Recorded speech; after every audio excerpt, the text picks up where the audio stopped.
Happy Friday, everyone. Thank you for tuning in to this week's Head of School eCommuniqué.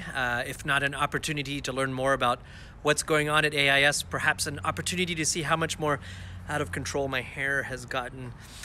It's hard to believe it, but after today, there are only 13 more days of school ahead of us. Every day, I'm even more proud and impressed by the work that our students and staff are doing to support the shift to distance learning. It has been no easy feat, but we truly have risen to the challenge and have done so more deftly than many of the schools in our community. At AIS, our community's collective commitment to our vision, mission, and core values has never been so evident, and I'm excited about what that means for our future. Thinking about next year, I want to take some time in today's eCommuniqué to share with you some reflections and early information about the months ahead of us. First, on Tuesday of this week, you will have received from me a communication that our lower school principal, Miss Audrey, will be following a passion to pursue a career as a health coach after school this year. While we're sad to know that Audrey won't be part of the leadership team at AIS, I am inspired by her pursuit of passion and entrepreneurship and that spirit. Audrey started at AIS in 2017 when our school was preparing for several big climbs, including preparation for 3 accreditations last year.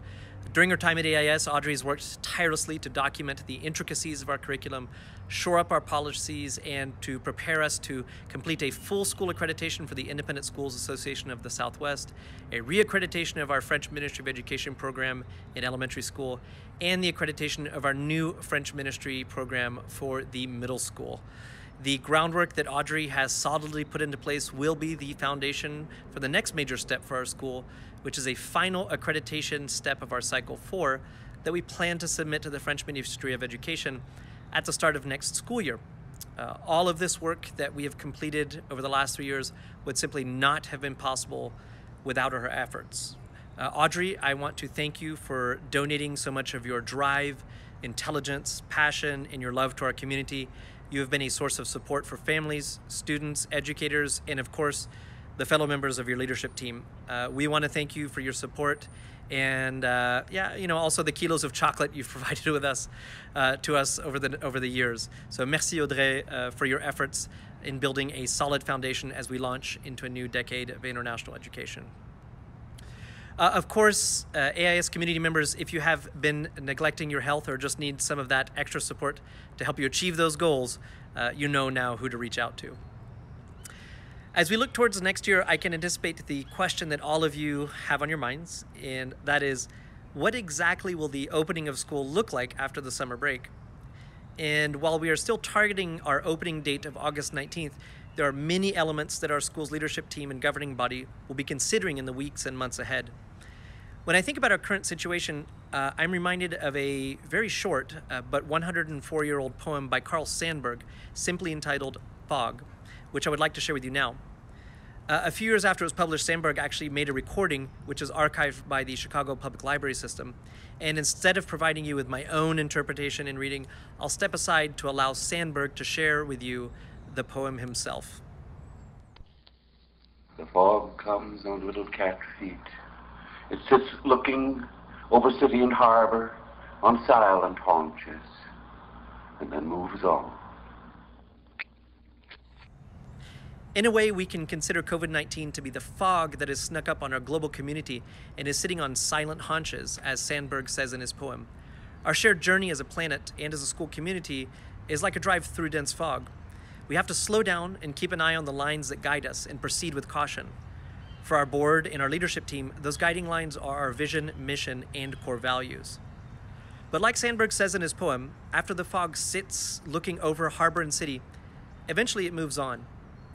As the fog moves on, our school will be considering 3 key elements that will drive how we operate in the future. And those will be our policies, our procedures, and our calendar. At this point, it is a near certainty that you will see modifications to our policies and procedures, which we will communicate with you as they are finalized.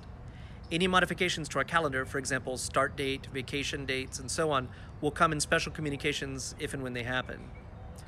Modified policies may include stricter rules around students attending school after an illness, changes in vaccination requirements set by the state of Texas, and so on. Modified procedures may include drop-off points and times, building entry requirements, and increased hand washing routines, just to name a few. A modified calendar may involve a change to the date of the starting day of school or changes to school holidays and events, and we will of course always communicate any such changes as soon as we possibly can.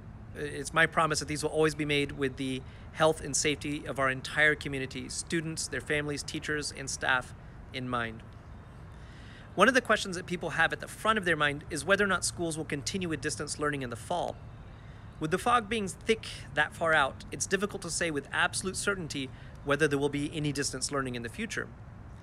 I can certainly tell you that all things being normal, given the option, educators, just like families, much prefer learning in person. Regardless of whether learning happens in person or distance, we are committed to our academic program. We continuously monitor and assess students and will always put in our strongest efforts to ensure that every student's academic needs are met, even if that means working extra hard when we are back in person. Being part of our mission, our rigorous trilingual academic program is not something we are willing to compromise. In case there's a need to return to distance learning at any point during next school year, we want to make sure that we've collected appropriate feedback from teachers and families. Please continue to share your reflections with us so that we can ensure that we enhance and improve the experience should we need to rely on any element of distance learning next year. So as we head out into the weekend and prepare for the last 3 weeks of the academic year, I want to reassure you that our team and governing body are working to keep an eye on the lines that are painted on the road. Learning never stops, and we are moving forward cautiously and responsibly in order to ensure that we are all safe as we work toward our vision of living in a world of global citizens with strong interpersonal skills who will interact positively with people from all cultural backgrounds and adapt to ever-changing international conditions. If ever there was a time to be proud of our adaptability, it is now. So have a wonderful weekend, que tengan buen fin de semana, and I look forward to seeing you all next week. À bientôt tout le monde.